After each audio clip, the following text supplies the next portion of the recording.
নজর রাখবো পরবর্তী সংবাদে। ত্রিপুরা তপশিলি জাতি সমন্বয় সমিতির পক্ষ থেকে আজকে সাংবাদিক বৈঠক। 7 দফা দাবিতে তারা ডেপুটেশন প্রদান করেছেন। একইভাবে জাতীয় বিপর্যয় ঘোষণা করতে হবে রাজ্যের বন্যা পরিস্থিতিকে, এই আবেদন রয়েছে আজকে ত্রিপুরা তপশিলি জাতি সমন্বয় সমিতির পক্ষ থেকে, এবং তার সাথে রয়েছে তাদের বেশ কিছু দাবি দেওয়া। সেই দাবি দেওয়া সম্পর্কে আজকের সাংবাদিক বৈঠকে কি বক্তব্য উঠে এসেছে প্রাক্তন বিধায়ক সুধন দাসের, শুনুন।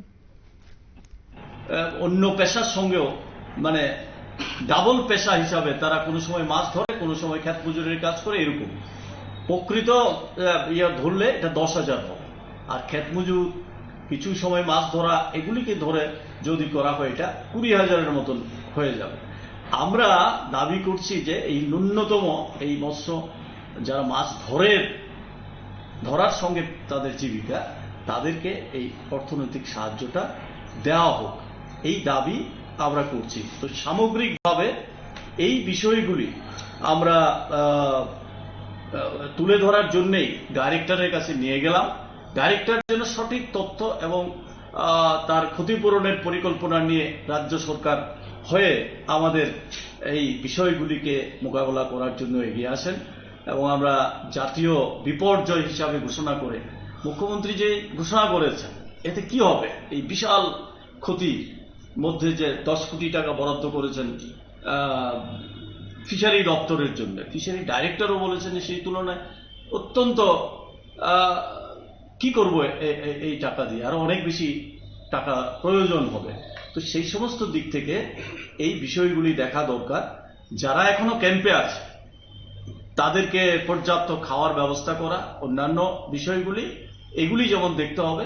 6 মাস তাদেরকে এই বিনামূল্যে রেশন দেওয়া, এই ব্যবস্থাগুলি করতে হবে। এই সময়ের মধ্যে যেটা উল্লেখযোগ্য সেটা হচ্ছে এই সময়ে সারা রাজ্যের বিভিন্ন সংগঠন, গণসংগঠন, স্বেচ্ছাসেবী সংস্থা, বিভিন্ন ব্যক্তি বর্গ, পরিবার সবাই ঝাঁপিয়ে পড়েছে এই বন্যার্থ মানুষকে রক্ষা করার জন্য, তাদের পাশে এসে দাঁড়িয়েছেন। আমরা সামগ্রিকভাবে তাদের প্রত্যেকেরই আমরা ধন্যবাদ জানাই, অভিনন্দন জানাই।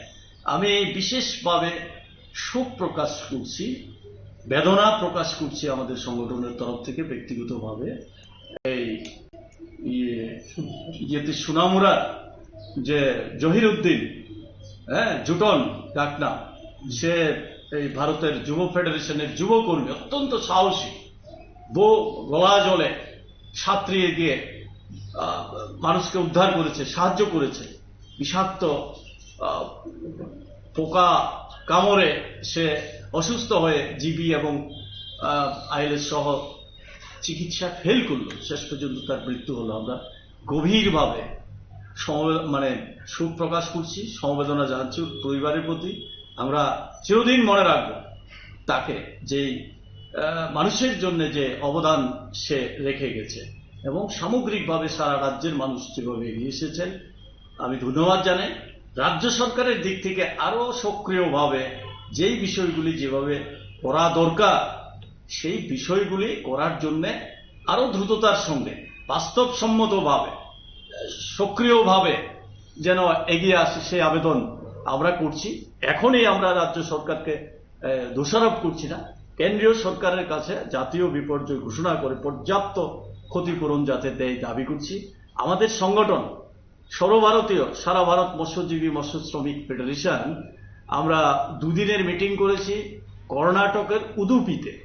সেখানে রেজলিউশন নেওয়া হয়েছে ত্রিপুরার বন্যায় ক্ষতিগ্রস্ত ত্রিপুরাকে জাতীয় বিপর্যয় হিসাবে ঘোষণা করে কেন্দ্রীয় সরকার যাতে পর্যাপ্ত সাহায্য করে। একই সঙ্গে কেরালায় যে ক্ষতিগ্রস্ত হয়েছে ধসে, তার জন্য পর্যাপ্ত সাহায্যের দাবি জানানো হয়েছে। এবং সারা দেশের কাছে আমরা আবেদন জানিয়েছি ত্রিপুরার পাশে যেন মৎস্যজীবীরা সহ অন্যান্য মানুষ দাঁড়ায়।